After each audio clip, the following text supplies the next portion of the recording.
Good morning. It's another Saturday morning coffee episode. I hope you have a warm drink today because it's freezing where I'm at least. So probably everyone should have a warm drink. I think so. Um, yeah, we saw our first snow coming down. That sucked. It didn't stick, but it has been cold and wet here ever since. So, lots of warm drinks now. I have not had a nice drink in a while. All right, let's just get into my topics.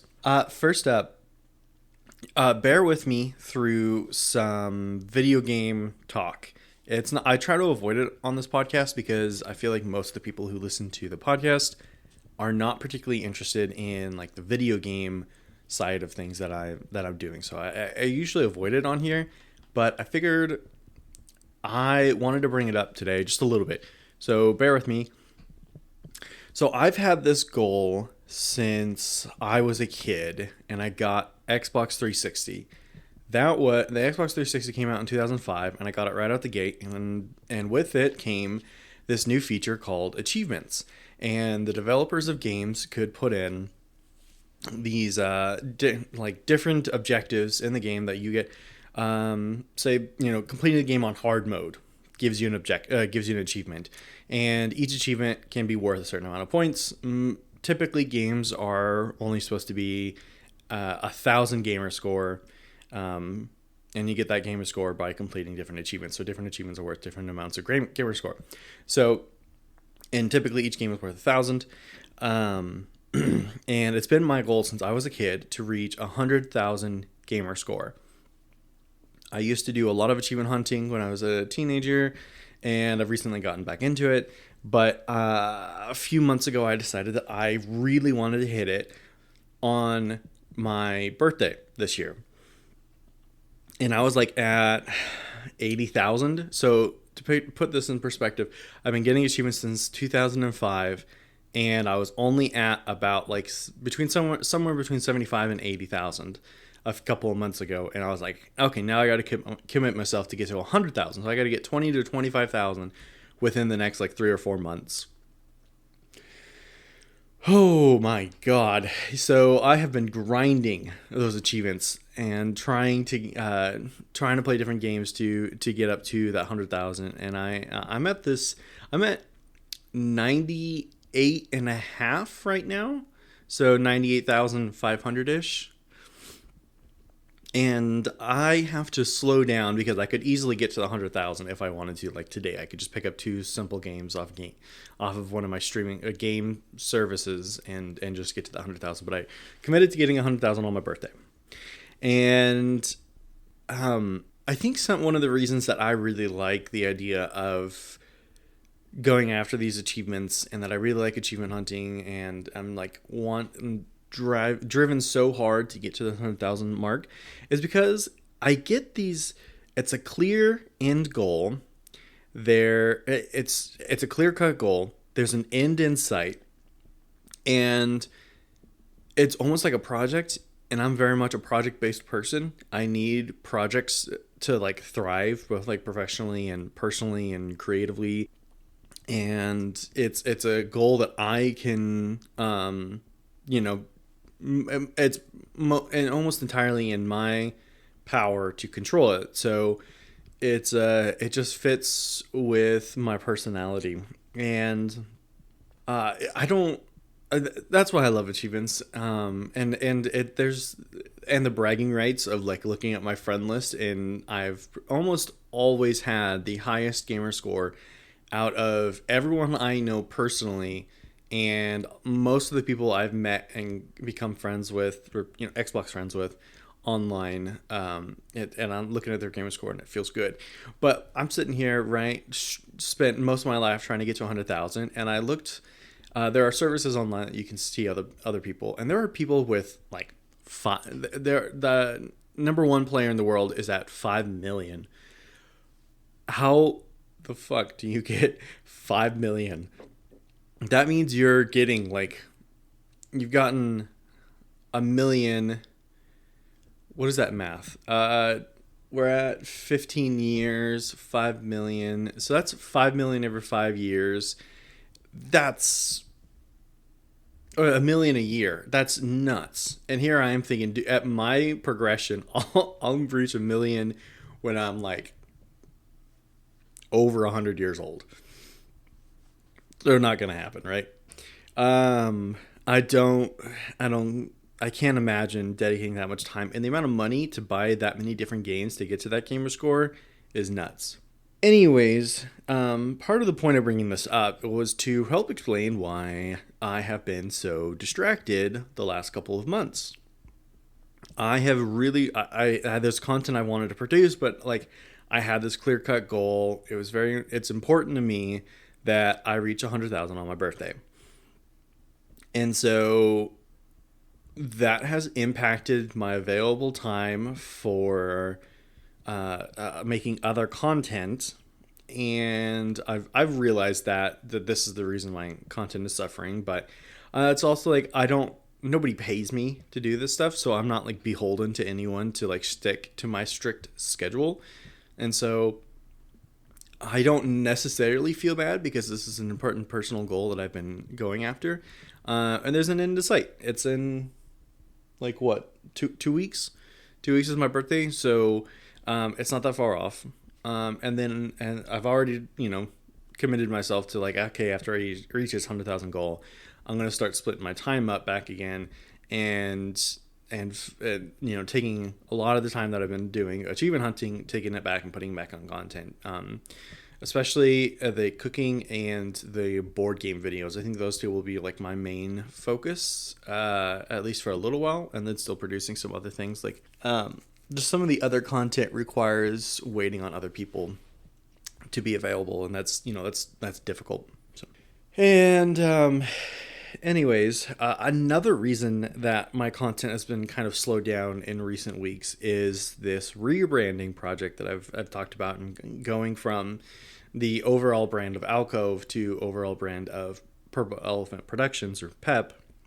That has taken up a lot of my time, and just planning out and trying to get the design right, get the colors right, prepping the website, filing paperwork with the state, because I'm making it like an actual like certified business and stuff for tax purposes, because I buy a lot of shit. And so I might as well use it as a tax write-off for all for every board game I buy to review and make a video about. That could be a tax write-off here, and so I'm going to do that. The food I buy for a cooking video is a tax write-off. So trying to figure out a system of tracking all that and keeping my receipts and stuff. So a lot of it's like kind of the business side of this non-business that has distracted me from getting some of this content out. And so thankfully, I think I'm coming to a close on that. The design, I think, is finalized for the website. So I'm going to maybe start designing the website the day after this podcast. By the way, the name for Alcove, not changing. The Alcove Podcast will remain the Alcove Podcast at this time. And none of the color scheme or anything's going to change. It's going to remain what it is. So at this point, anyways. Yeah. So, okay. So thank you for bearing through Jesus Christ. Thank you for bearing through that video game conversation. Next up, I don't know if you guys have ever heard of this. Most people have never heard of this, but November is NaNoWriMo month, or NaNoWriMo. I think NaNoWriMo is probably the correct way of pronouncing it. This is National Novel Writing Month. I have participated in this endeavor for the last 4 years. So I guess the last 3 years. First time I did it was 2020. Then 2021, 2022, 2023. So last 4 years, 2020 through 2023, I participated in this. And so that's 4 novels that I have started writing. And each one is between 15 and 30,000 words, which is a pretty good start. And to explain NaNoWriMo, basically it is in the month of November, everyone is encouraged to try and sit down and just vomit up a full novel, get it written. Just instead of doing all this background work, instead of doing all this and that, just vomit it out, get it done. Write your 60 to 80,000 words for a novel in the month of November. And the organization behind this is also called NaNoWriMo, and they're a nonprofit, and they've got this nice website where you can sign up and like track your words and track your progress. You can join up with local groups, and like it's massive. There are writing groups everywhere, even in my small little dinky town. But it's a global organization, so you might be able to find other people in your local area who are also writing and can support, and like, you know, mutual support and encouragement to finish up what you're doing. So if you like writing at all, definitely check out NaNoWriMo. And there's a similar thing in December, something around, maybe even the same month, called with worldanvil.com. They do a similar thing of same amount of words, but world building. So, you know, if you want to do world building instead, you could do that. But I participated in that one a few years, earned a few badges, whatever. NaNoWriMo was the main point of the conversation.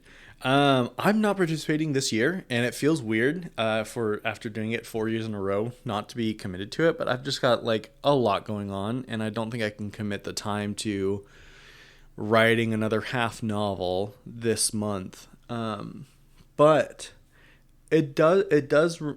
Now that we're hitting winter, colder weather reminds me of all my unfinished novels that I've attempted to write, and man, it just builds me up with so much frustration that I haven't finished a single one. And I'd like to finish just one of these novels before I turn 30.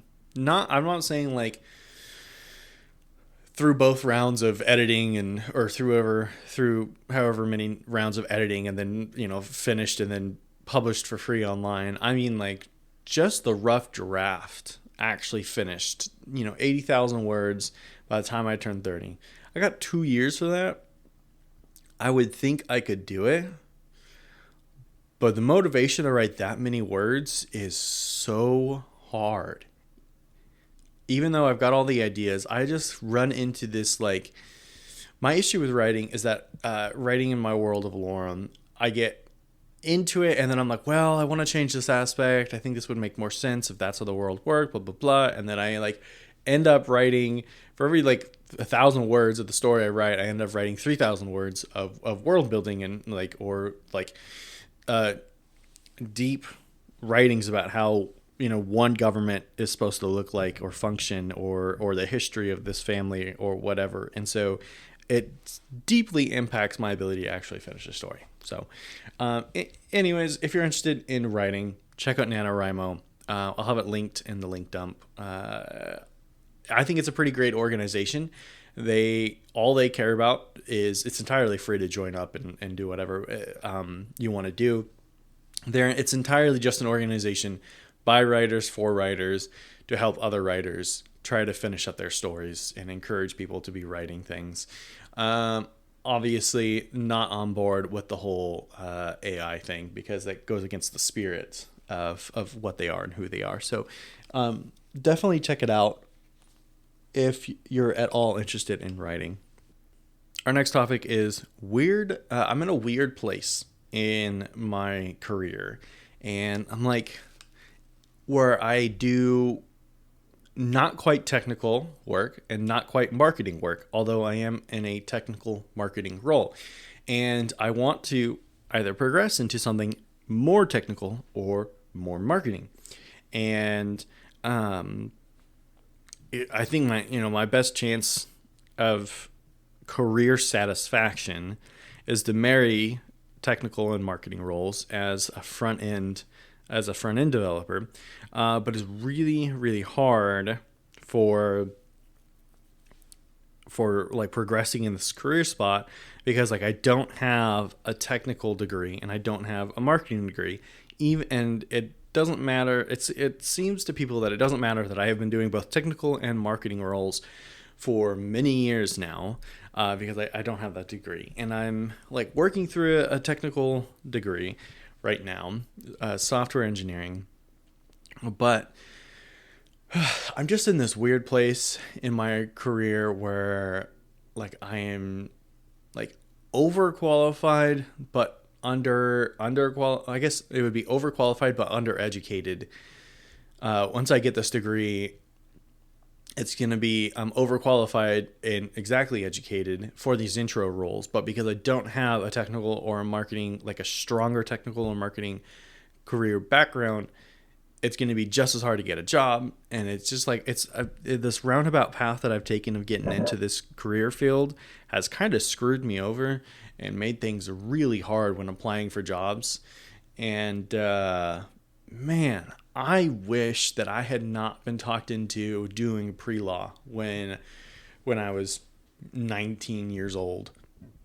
I got in a car accident when I was 16, and then the case went to court when I was like 19, and the lawyer took me out and he like had me participating in like jury selection and like using my opinions a lot, and then he was like, "Oh, you should become a lawyer." And I was like, "Okay, sure. That sounds like a lot of money."